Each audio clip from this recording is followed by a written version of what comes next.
cloudy and they say it could rain any second. I guess we'll see. And with that in mind, what was going on today? I kind of read this at first, where I know in the US they're going to make remote ID and stuff mandatory, which makes you wonder if they're going to do it everywhere else. And manufacturers had a deadline, which is actually pretty soon, to make sure their drones are in compliance. So I was just looking at the FAA site, and it showed you a list of drones actually where they are deemed as, quote, qualified and ready for things like the remote ID. So what is on this list? I thought it would be interesting to look at, because if you're looking to buy a drone and that's the, quote, rules down there, then you kind of have to abide by it, especially if you're flying, I guess, like the bigger ones and all that. So you can see on the list a couple of manufacturers, Blue Mark, Sony, DJI, for example, and you can see the dates that it was accepted. They're all pretty recent. Makes me wonder, did everyone just scramble last minute, I guess, to get on the list and all that? It's kind of interesting to see, I guess, Sony's drone offering on here, because that's kind of their first product into the industry per se. So did they come up with a solution way ahead of time? And in terms of DJI products, I would assume that's what a lot of people use. You can see a lot of their high-end drones are basically on the list, as well as the recent ones too. For example, the Mavic 3 series, the Avata that just came out, the FPV one. And when you scroll through the list, you'll see even the DJI Mini 3 Pro is on the list too. So even their micro drone, they have it, quote, remote ID ready. And there's other companies too, like here, Wingtra, micro drones. So it makes you wonder, is this going to be a thing everywhere else as well eventually, even if you're flying, let's just say, a, quote, toy and all that? I think I remember them saying they're going to start enforcing new drones that come out within this year or so. But for older models, people have until about September 16th, 2023, I believe, in terms of making sure it uses things like the remote ID and all that. At this point, I guess it's going to be a thing until people say otherwise, and usually that's not the case. People will just let it happen, so we'll see. That would be kind of silly if they made it mandatory for everything per se, considering how broad the definition of a drone is. But with that in mind, more officials will be using drones. And how's about this one? This one says, drones to prevent table grape theft in Novelda. The local police incorporates the aerial device to a surveillance task to keep thieves at bay in a campaign that appears hot. By land and by air. This is how the Novelda local police will monitor the table grape harvest from this harvest campaign. The use of state-of-the-art drone will allow agents to monitor the entire municipality of Novelda in 10 minutes and especially control the 250 vineyards that are currently in production. There are a total of 1,000 hectares spread over the 74 square kilometers of the municipal area. And I guess their justification here says it is a novelty in our surveillance system that also gives us a great advantage to locate from the air people who access our fields with the intention of stealing. Highlighted the mayor of Novelda, local police Rafa Serio, while the mayor, Fran Martinez, has underlined the, quote, desire to improve the Department of Citizen Security by incorporating a new form of surveillance, much more active, which broadens our range of action and allows us to collaborate with neighboring towns in the field of citizen security. That term made me think too, saying citizen security, and with all the news of, for example, things like remote ID, over-the-top regulations, will an average citizen, let's just say it's their own farm, will they eventually be able to use a simple, quote, consumer drone just to monitor their own field and all that? Or will it be so over the top where they'll say, nope, only officials will be able to fly this, or unless you pay tens of thousands of dollars in training and all that, just to fly something straightforward, again, like a consumer drone. That would be the concern as well. And in terms of that topic of people's rights, this was kind of fascinating. It makes you wonder, which side would you, I guess, be on?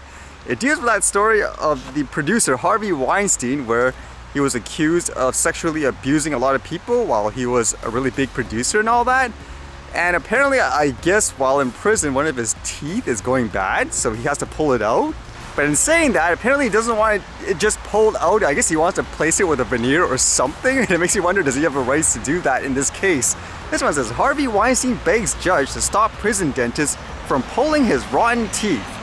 Prisoner Harvey Weinstein's rotten molars have become a dental emergency, which he's asking to get fixed by a private dentist because prison medics will just pull them out and leave gaping holes in his mouth. The situation is an emergency, the former film producer pleaded with a judge after being wheeled into a Los Angeles courtroom Wednesday. I will pay for the dentist. It will be one trip and one trip only. Now, I believe even when someone's in prison, they have a certain amount of rights still when it comes to health. So his argument there would be he's in a lot of pain, so he should be able to go see the dentist. But on the flip side, they're saying their dentist could just pull it out, but I guess he really doesn't want like a hole and stuff in there. And it's kind of interesting, I guess. Here, they indicate Lynch told Weinstein even though he can pay to transport himself to and from a private dentist, it still would involve manpower from the sheriff's department, making the request beyond the norm. Lynch didn't agree. Weinstein looked ridiculous, but told Worksman to write a request for the dental work for her to review.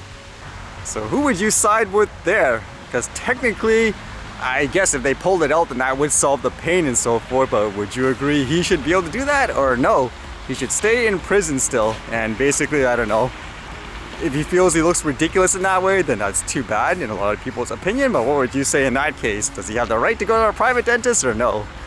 And one quick thing in terms of health I read today, I know there was a lot of news recently because of the passing of Queen Elizabeth, but I was reading this. At first, I thought it said the actual, I guess, coffin collapsed, but apparently a guard did. It says, guard collapses next to Queen's coffin during live stream of Lying in State. So you can see it was a live feed, it seems like, and for whatever reason, the guard takes a spill. Wow, that looked really bad too.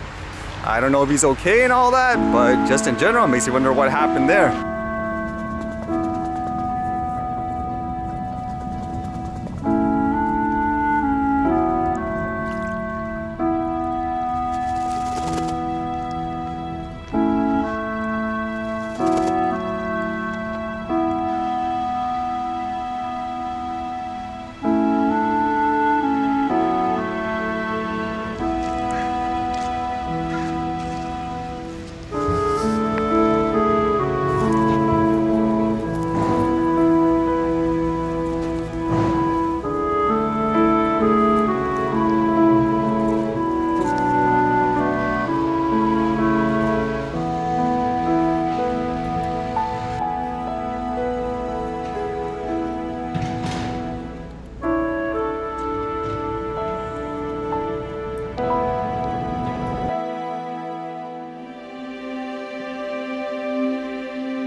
Alright, see you guys later.